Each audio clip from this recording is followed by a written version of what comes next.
Bismillahi, alhamdulillahi, wa salatu wa salam ala rasulillahi. Très chers frères et sœurs, adorateurs d'Allah, aujourd'hui nous sommes le 10e jour du mois de Ramadan. Et alhamdulillahi, nous allons nous entretenir sur le lien de parenté. En effet, en islam, le lien de parenté est sacré.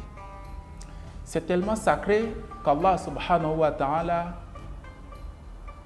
nous a demandé de le craindre.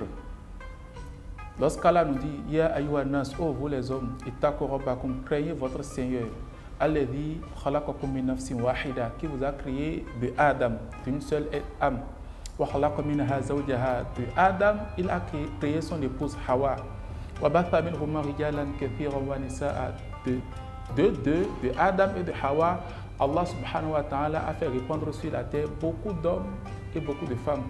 Et Allah subhanahu wa ta'ala dit « Wattaqullaha » et craignez ensuite encore Allah.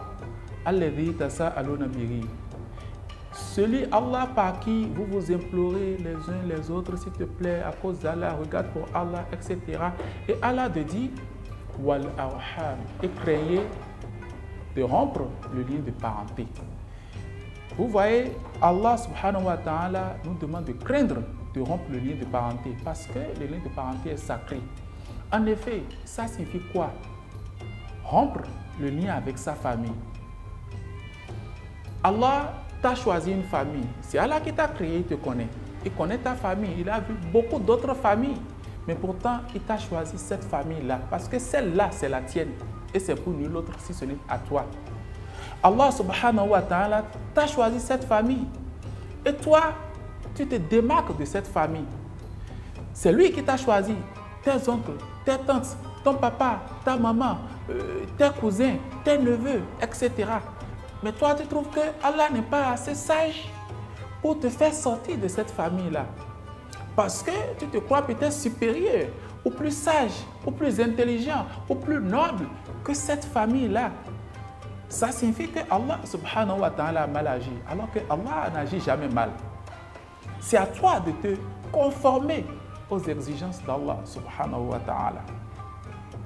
Et le prophète sallallahu alayhi wa sallam, dans un hadith rapporté par l'imam Muslim et Al-Bukhari, nous enseigne que lorsqu'Allah a fini de créer la terre, les cieux et tout, alors le lien de parenté s'est accroché à son trône. Et il a commencé par dire à Allah, Allah, je cherche protection auprès de toi contre la rupture. Mais à Allah subhanahu wa ta'ala de lui dire, souhaiterais-tu que je maintienne le lien avec quiconque te lie et que je rompe avec quiconque te rompt? Alors le lien de parenté a dit oui. C'est alors qu'Allah subhanahu wa ta'ala lui dit, ça je te l'accorde. En le lui accordant, ça signifie que dès lors que tu te détournes de ta famille, tu te démarques de ta famille, Allah subhanahu wa ta'ala aussi se détourne de toi. C'est pour cela, tous ceux qui rompent le lien de parenté ne bénéficient pas de l'agrément d'Allah. La bénédiction d'Allah manque dans leurs diverses activités, dans leurs diverses entreprises. Et le prophète sallallahu alayhi wa sallam nous enseigne que s'il y a quelqu'un qui souhaiterait que la vie lui soit heureuse et que tout ce qu'il touche lui soit favorable, etc., qu'il aimerait avoir la longévité et que toutes ses activités prospèrent, alors qu'il lie le lien de parenté.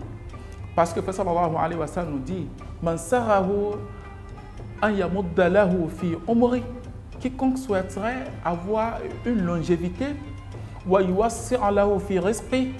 et que sa richesse soit abondante, multiple, et qu'il soit protégé d'une mauvaise fin, d'une mauvaise mort, alors qu'il craigne Allah et qu'il lie le lien de parenté. Chers frères et sœurs adorateurs d'Allah, c'est le moment de nous rappeler que la plupart de ceux qui réussissent dans la vie, peut-être à l'instant où ils s'efforcent à pouvoir réussir, ils sont allés vers tel oncle qui était aisé, ne les a pas aidés, vers telle autre tante, vers tel peut-être cousin qui a les moyens, mais Allah subhanahu wa ta'ala n'a pas permis que ceux-là l'aident. Et Allah lui a ouvert d'autres portes, par d'autres moyens, et il a pu réussir sa vie. Mais lorsqu'il réussit sa vie, il prend une épouse, qu'il se détourne de cette famille parce qu'au moment où il avait juste besoin de cette famille, au moment crucial de son histoire, de sa vie, il avait tendu la main afin qu'on puisse l'aider. Il n'a trouvé aucun membre de sa famille. C'est généralement ce qui se passe. Lorsqu'on ne réussit pas, personne ne nous connaît dans la famille. Lorsqu'on n'a pas les moyens, personne ne nous connaît. Mais dès lors que tu réussis, tu commences par émerger, en ce moment, tout le monde accourt vers toi, viennent te poser leurs soucis. Et c'est en ce moment qu'on dit, mais lorsque je souffrais, je n'ai vu personne. Ce n'est pas une raison.